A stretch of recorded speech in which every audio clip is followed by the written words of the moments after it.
Question number 1 now. X Company Limited has its share capital divided into equity shares of rupees 10 each. On 1/1/2018, it granted 20,000 employee stock option at rupees 50 per share when the market price was rupees 120 per share. The option were to be exercised between 15th March 2019 and 31st March 2019. The employee exercised their option for 16,000 shares only and the remaining option lapsed. The company closed its books on 31st March every year. Show journal entries with narration as would appear in the books of the company up to 31st March 2019. Okay चलो पहले तो आप ये बात ध्यान रखना, ये सारे आपके मॉड्यूल के ही क्वेश्चंस हैं. अब इस क्वेश्चन को भी जब हमें सॉल्व करना है, क्वेश्चन नंबर 1 को, तो आई बिलीव इसमें हमने 1/1/2018 को ऑप्शन ग्रांट करा है 20,000 एम्प्लॉयज को. ठीक है ना. तो ये 1/1/2018 will be called as your grant date. 50 per share exercise price हो गया और मार्केट प्राइस 120 पर शेयर चल रहा है, तो ऑप्शन का वैल्यू 70 रुपीज हो गया. द ऑप्शन टू बी एक्साइज between 15th March 2019 to 31st March 2019. I believe इसका मतलब एक साल भी पूरा नहीं हो रहा है और एम्प्लॉय ने सिर्फ 16,000 शेयर्स नहीं, 16,000 शेयर्स के लिए ही एम्प्लॉयज ने ऑप्शन को एक्साइज करा है, बाकी के ऑप्शन लैप्स हो गए. तो यानी अब अगर आप इसकी टेबल बनाने जाओगे तो आई बिलीव हमारी जो इसकी टेबल बनेगी, it will be like in this manner. Yes, it's table will be like in this manner. If you can check, 1/1/2011 को 20,000 ऑप्शंस थे, बट 15/3/2012 से 31/3/2012 तक उनको वो एक्सरसाइज करना था, जिसमें से 120 का मार्केट प्राइस और 50 का एक्सरसाइज प्राइस था. मगर 16,000 यहां पर आकर के हमें पता पड़ा कि 16,000 एम्प्लॉयज ने ऑप्शन को एक्सरसाइज करा है. तो जब हमारा ईयर एंड हुआ तो हमारा expected option to be exercise तो 16,000 ही रखेंगे, 20,000 क्यों रखेंगे? 4,000 लैप्स ही होने वाले हैं, तो हम तो 16,000 के लिए खर्चे को बुक करेंगे ना. जब हमें यहां आकर के पता पड़ गया कि 4,000 तो लैप्स ही हो गए, तो पहला साल ये ईयर एंड था, तो हमने 16,000 के लिए खर्चे का एक्सपेंस का रिकॉग्निशन की एंट्री क्या पास होगी? Employ compensation expense to ईसो.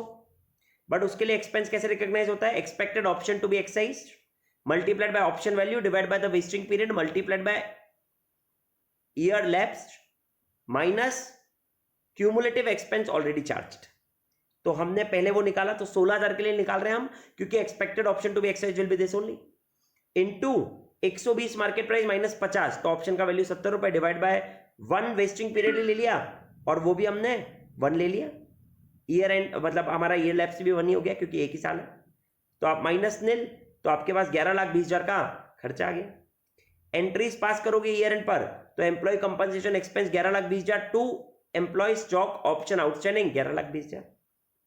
और फिर 16,000 वालों ने हमें 50 रुपए के हिसाब से पैसे भी दे दिए, तो bank account debit, ESO account debit to share capital to securities premium. Bank में कितना आएगा? तो 16,000 इंटू 50, ये बैंक में आ गया 8 लाख रुपए. ईसो में जितना ईसो पहले था वो का वही आ गया, 16,000 इंटू 70. टू से शेयर कैपिटल में 16,000 इंटू 10 रुपए का ही होता है face value.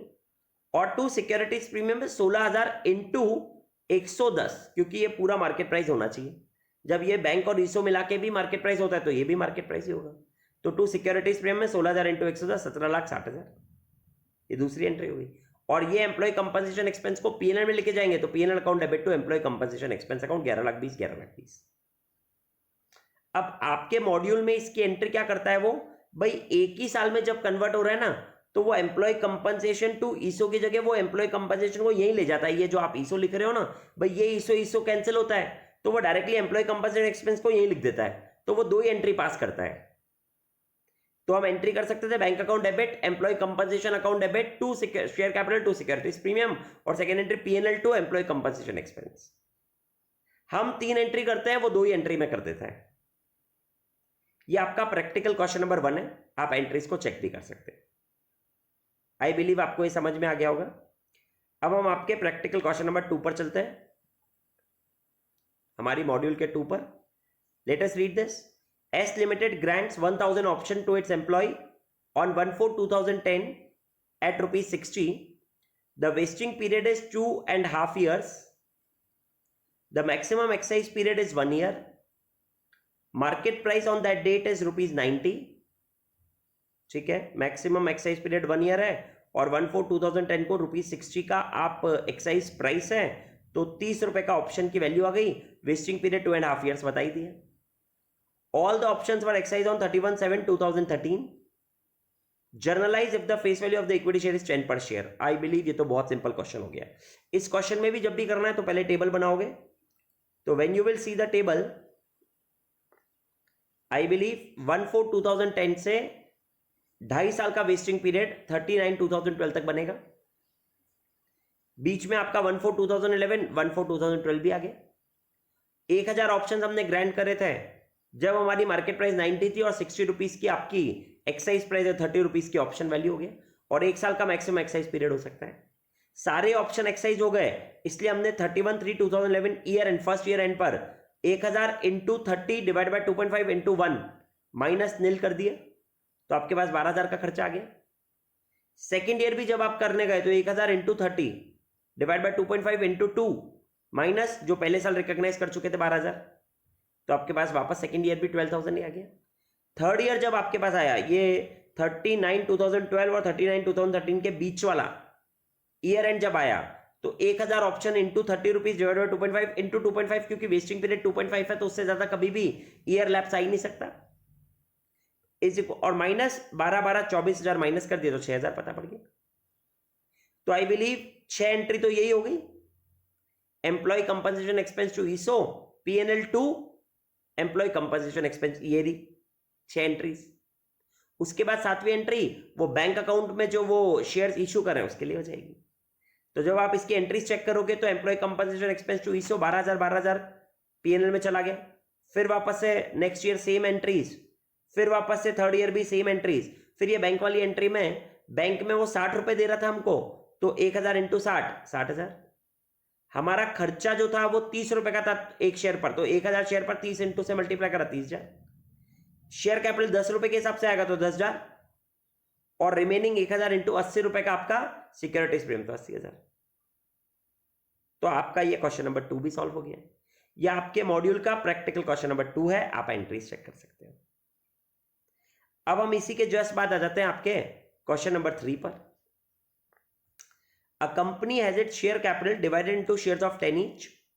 On 1/1/2011, it granted 5,000 employee stock option at ₹50 when the market price was 140. I believe market price 140, excise price 50, तो 90 रुपीज का ऑप्शन का वैल्यू.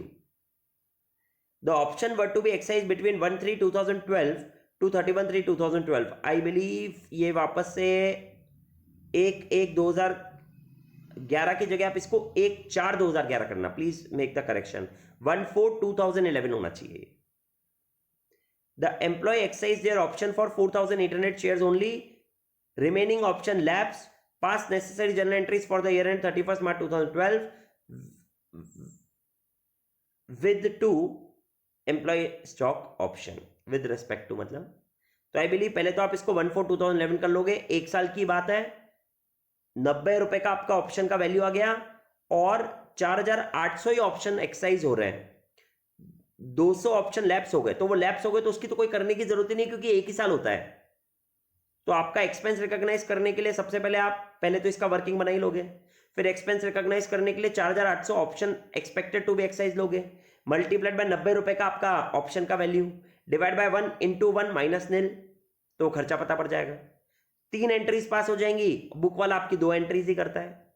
हम 3 एंट्री करेंगे. Employ compensation to ESO, bank ESO to share capital to securities premium और P&L to employ compensation expense.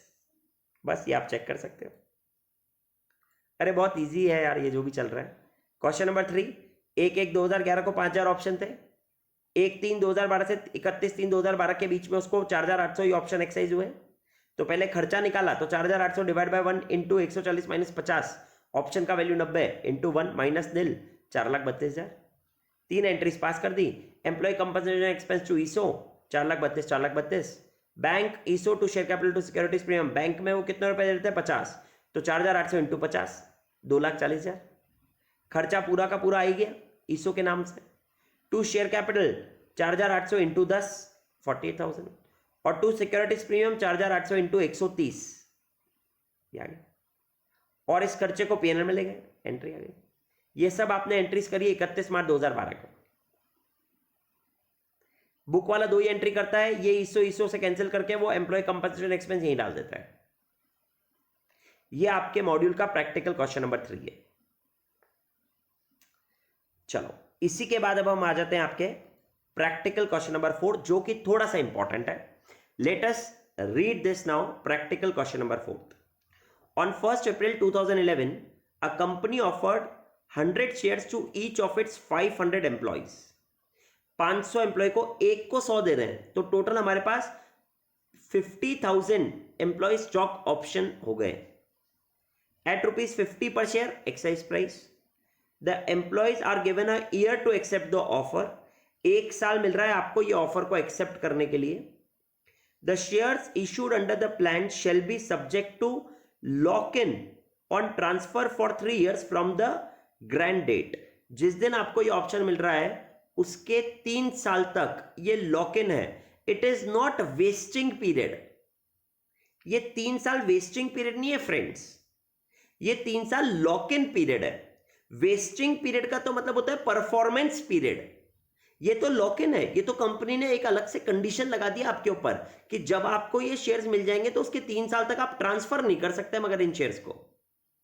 But it is not wasting, it is not performance period, it is your lock in period. हम बोलते हैं ना, मैंने आपको बोला कि मैंने आपको कंपनी के शेयर्स दे दिए मगर 3 साल तक आप बेच नहीं सकते, तो सिर्फ लॉक इन एक कंडीशन है। It is not your vesting period. Vesting period तो सिर्फ 1 साल ही है। ये जो आपको ऑप्शन दे रखा है एक्सेप्ट द ऑफर के लिए, समझ में आ रहा है? बस ये इसमें एक इंपॉर्टेंट पॉइंट था कि आपके ऊपर एक रेस्ट्रिक्शन है कि आप 3 साल से पहले इसको बेच नहीं सकते जब से आपको मिलेंगे। ये मार्केट प्राइस जो ग्रैंड डेट पे था वो 60 पर शेयर है, बट ये पोस्ट वेस्टिंग, देखो क्वेश्चन में बता दिया, due to the post vesting restriction on transfer, आपके ट्रांसफर करने पर एक रेस्ट्रिक्शन लगाया है कंपनी ने, तो उस रेस्ट्रिक्शन की वजह से the value of the fair value of the share issued under plan is estimated at 56 पर शेयर। इसका मतलब अगर भाई आप 60 रुपए के तो अभी चल रहा है, मगर ये पोस्ट रेस्ट्रिक्शन की वजह से आपके लिए fair value of the share 56 रुपए है, तो आपको ये समझना है कि 56 रुपीज आपके लिए फेयर वैल्यू है आपके शेयर्स की, और जिसमें 50 रुपए तो आपको देने हैं, तो ऑप्शन का वैल्यू इसमें 6 रुपए ही आएगा। वो मार्केट प्राइस से नहीं देखा जाएगा, क्योंकि मार्केट प्राइस तो नॉर्मल शेयर्स की वैल्यू के लिए है, बट आपके शेयर्स के ऊपर रेस्ट्रिक्शन है तो उनकी वैल्यू तो 56 रुपए मानी जा रही है। तो 56 माइनस 50, आपके ऑप्शन की वैल्यू तो 6 रुपए ही हुई है। On 31 March 2012 400 employee accepted the offer and paid 50 per share purchase. Nominal value of the share is 10। Record the issue of the share in the books of the company under the aforesaid plan। तो again इसमें ध्यान रखना है, ये lock in period is not your vesting period. That is a point to understand in this question only. बस यही वाला point समझने वाली बात थी हमारा। वो तो 1 ही साल है वेस्टिंग पीरियड, तो एक्सेप्ट द ऑफर करने के लिए तो आपको 1 ही साल मिल रहा है, तो 1 ही साल में एंट्री हो जाएगी, तो वापस से 3 ही एंट्री करनी है। Employ expense, employ compensation expense account debit to ESO, bank ESO to share capital to securities premium, और PNL to employ compensation expense. But आपकी बुक के हिसाब से 2 ही एंट्रीज। बट इस बार जब खर्चा निकालोगे तो पहली बात तो 400 एम्प्लॉय ने एक्सेप्ट करा है ऑफर, तो 400 इंटू 100, क्योंकि एक एम्प्लॉय के पास 100 ऑप्शंस थे, तो 400 इंटू 100 40,000, 40,000 इंटू 56 माइनस 50, 6 रुपए आपके शेयर्स के लिए ऑप्शन का वैल्यू आएगा, क्योंकि आपके शेयर्स नॉर्मल शेयर्स नहीं है। नॉर्मल शेयर्स होते हैं उनमें कोई रेस्ट्रिक्शन नहीं होता, तो 60 माइनस 50 होता, बट आपके शेयर्स के ऊपर रेस्ट्रिक्शन है, इसलिए 56 माइनस 50 होगा। तो 6 इंटू 40,000, 2,40,000 आपका खर्चा हो गया। तो now we can check the entries, और जब आप इसकी एंट्रीज चेक करोगे तो देखो, पहले तो 100 शेयर्स 500 एम्प्लॉइज को दे रहे थे हम 1/1/2011 को, 31/3/2012 को 400 एम्प्लॉइज ने एक्सेप्ट करा ऑफर ऑफ 100 शेयर्स ईच का, तो 1 ही साल हो रहा है ये पूरा। तो पहले जब आप खर्चा निकालोगे तो 40,000 शेयर्स का ही निकाल रहे हैं हम, क्योंकि एक्सपेक्टेड यही है, इंटू 56 माइनस 50। 56 ही क्यों लिया? क्योंकि आपके शेयर्स की वैल्यू देखी जाएगी, क्योंकि उन पे पोस्ट रेस्ट्रिक्शन था 3 साल का, तो आपके शेयर्स पर एक रेस्ट्रिक्शन होने की वजह से उसकी फेयर वैल्यू 56 ही मानी जा रही है, नॉर्मल शेयर्स नहीं है। और 50 रुपए पर आप एक्सरसाइज कर रहे हो, तो 6 रुपए का आपके ऑप्शन की वैल्यू आई, divide by 1 into 1 minus nil, तो 2,40,000। अब एंट्रीज पास कर दी। Employ compensation expense to ESO 2,40,000, 2,40,000। Bank account debit 50 रुपए के हिसाब से 40,000 इंटू 50, 20 लाख। ईसो तो वही आ गया 2,40,000। To share capital 40,000 into 10, 4 lakh. To securities premium, तो ये 56 रुपए के हिसाब से कर रहे हो तो 46 रुपए से आ जाएगा, तो 40,000 इंटू 46, 18,40,000। और PNL account debit 2,40,000 to employ compensation expense 2,40,000। That is how you have completed this question. Question number 5 आपका होमवर्क है, ये आपके प्रैक्टिकल क्वेश्चन नंबर 4 जैसा है। क्वेश्चन नंबर 5 जो आपके मॉड्यूल में है वो आपका इलिस्ट्रेशन नंबर 1 जैसा है, वो आपके लिए होमवर्क है। Illustration 2 of your module and practical question number 6 हम पहले ही कर चुके हैं। 7, 8, 9, 10 हम आपके नेक्स्ट लेक्चर में करेंगे। Thank you very much friends.